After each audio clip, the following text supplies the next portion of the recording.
para fechar a semana com muitas informações aqui do Vale do Paraíba, estamos de volta com o Atos do Dia, eu e a Debilota, para falar dos bastidores da política, né? Estamos no local mais politizado desse jornal, né? Que é o nosso café aqui, a nossa sala onde recebemos amigos, informantes, políticos de todas as cores e tendências, porque aqui é suprapartidário. Verdade. E nós vamos dar um giro. Vamos começar com a Aparecida? Aparecida, porque o prefeito afastado, o Arnaldo Marcondes, ele teve mais uma derrota em tentar reverter esse processo que o afastou do executivo. Depois de receber um não do Tribunal de Justiça de São Paulo, Marcondes também teve o pedido indeferido no Supremo Tribunal Federal e vai ter agora que responder à acusação de manipulação no processo licitatório e também superfaturamento fora do cargo.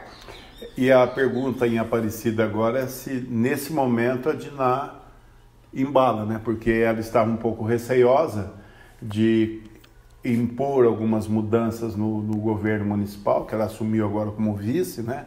E de repente o Arnaldo volta, porque o Arnaldo estava correndo atrás de uma liminar para se segurar no cargo. Mas sim, agora que a Inês é morta, né? Entre aspas, é uma terminologia, ela pode ser que se inspire em principalmente mexer no chamado primeiro escalão, que estava a passo de tartarugas com ela. Secretariado, né? E não é culpa dos secretários, porque, segundo informações palacianas da cidade de Aparecida, isso aí era a ditadura do Arnaldo. O Arnaldo é uma pessoa muito exigente com o seu secretariado, mas o serviço não andava. Por outro lado, a Câmara também empatou as coisas, tanto é que ela tentava uma calamidade pública na saúde, e o muito que ela conseguiu com a Câmara foi um estado de emergência, ou seja, 90 dias para contratar emergencialmente alguém para a gestão da saúde, enquanto que na calamidade seria 180. Mas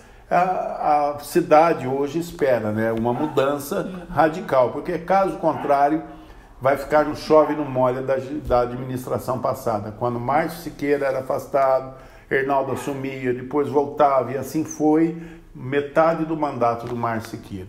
E a Câmara, claro, esperar por ela é jogo complicado, porque ela cruza os braços, senta e espera. E por falar em Câmara, a gente pula para a cidade de Cachoeira Paulista, porque a aproximação com o governo municipal parece estar trazendo prejuízos para um vereador. No caso, o Breno Anaia, ele que era um postulante promissor a prefeito. Pelo menos esse é o assunto nas esquinas de Cachoeira. Né? Segundo o pessoal da Praça da Bandeira, né, dos cafezinhos, das rodas, sim, Breno saiu de um promissor pré-candidato a prefeito para um suposto ex-vereador. Apenas, né? Porque ele se juntou, né? Ele se familiarizou. O que fez de Breno Anaia, em 2016, o vereador mais votado?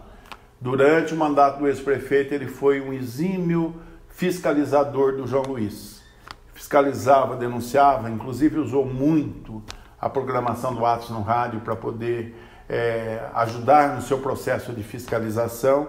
E de repente mudou a bandeira da cidade, Edson Mota assumiu, conhecido Motolândia, né? Eles falam Motolândia. E Pardal, que acompanha João de Barro, vira servente pedreiro.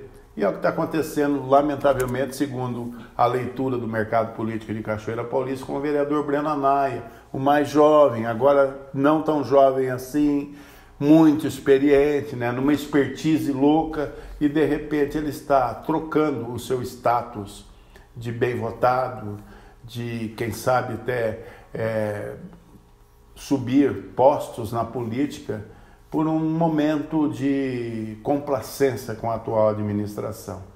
O preço a pagar, às vezes, é estar fora até da próxima Câmara. Fica essa com a palavra os eleitores, né? Isso, com informações também da própria população, né? As opiniões. E ainda sobre política, a gente passa para Pindamonhangaba, porque tem um conflito de interesses em relação ao PSDB. Vereadores Roderley Mioto e Rafael Goff, que tem um espaço limitado no partido. Como é que tá isso? O partido é pequeno para dois candidatos a prefeito. Não tem como, né? Rafael Goff, desde o começo, ele absorve os holofotes da cidade como um pré-candidato a prefeito, e o contraponto que ele faz com o prefeito atual, Israel Domingos. Ocorre que o Roderley, um vereador também do PSDB, tem tido uma boa entrada, e ele tem convite para o PSD. Se ele mudar de partido, está dado a a sinalização que ele realmente é candidato a prefeito. É o Caso PSD? contrário, PSD. Caso contrário, se ele permanecer no PSDB, ele vai surfar no inchaço do ninho tucano local, com um enxame de candidatos, aí ele vem surfando para mais um mandato vereador, né? Mas, segundo informações, inclusive essa semana ele teve um contato com a mídia de Moreira César. Para os eleitores do distrito, Roderley Mioto é prefeiturável. Já está forte, então. Ele tem até abril para mudar de partido, né? E vamos ver o que ele assinala para frente, né? Mas pode ser que Pindamonhangaba tenha mais um candidato. Ou, quem sabe, um convite a vice, né? Verdade. Aí não daria para estar também no PSDB. Porque como que faz? O Rafael Boff, já juramentado pré-candidato, como que ele vai fazer? Tendo um candidato PSDB a prefeito e outro a vice com a outra liderança. Porque parece que os dois não estão podendo, nesse exato momento, em termos de política, são muitos amigos, mas em termos de política não pode comer a mesma picanha. Não pode comer a mesma picanha, e com certeza muitos assuntos virão sobre isso nas páginas do Jornal Atos e também aqui no Atos do Dia. Amanhã é imperdível. Amanhã tem edição. Só que para fechar esse programa de hoje, vamos falar de Lorena Éder, porque nós falamos em outros programas também, no Atos no rádio, sobre as candidaturas ao Conselho Tutelar aqui da região. Falamos de Pindamonhangaba, Cachoeira Paulista e também Lorena. Só que na cidade parece que prospera, então, na justiça, uma ação contra 4 conselheiros, certo? Então, tem 4 conselheiros que estão na alça de mira da justiça. E confessos, né? Segundo informações, esses 4 conselheiros fizeram um acordo entre si para criar uma jornada de trabalho à parte entre eles. De maneira que das 8 horas diárias, né? 40 horas por semana, que seria a jornada de um conselheiro, porque recebe muito bem para isso. É mais de R$2.000. De repente eles fizeram um acerto lá para que essa jornada se reduzisse. Houve uma denúncia no Ministério Público, o Ministério Público chamou a lide todos os interessados e eles realmente parece que confessaram que eles faziam esse tipo de situação. Ambos, os 4, estão respondendo na justiça. Um, inclusive, é filho de um vereador, né? Isso do mesmo. Vereador Pedro da Vila Brito, né? O Patrick. Patrick, né? Dantas Nogueira Barbosa. Tem também um que é irmão do Silvio Ballerini. Ricardo Ballerini. Ricardo, tem 2 moças. A Ana Aline e a Adriana Alves. Esses 4, e segundo informações, eles também são candidatos à reeleição do Conselho. Então, a pergunta que fica é qual vai ser o discurso do vereador, que prega uma moralidade acima de tudo na tribuna da Câmara. Não estamos aqui antecipando nenhum juízo de valor e muito menos dando aí uma opinião pejorativa dos candidatos, mas já deixa assim, porque se a intenção é fazer valer os direitos da criança e do adolescente no chamado ECA, né, o Estatuto da Criança e do Adolescente, não resta dúvida que, de repente, para isso tem que ter uma lisura, uma transparência. Vamos aguardar para ver.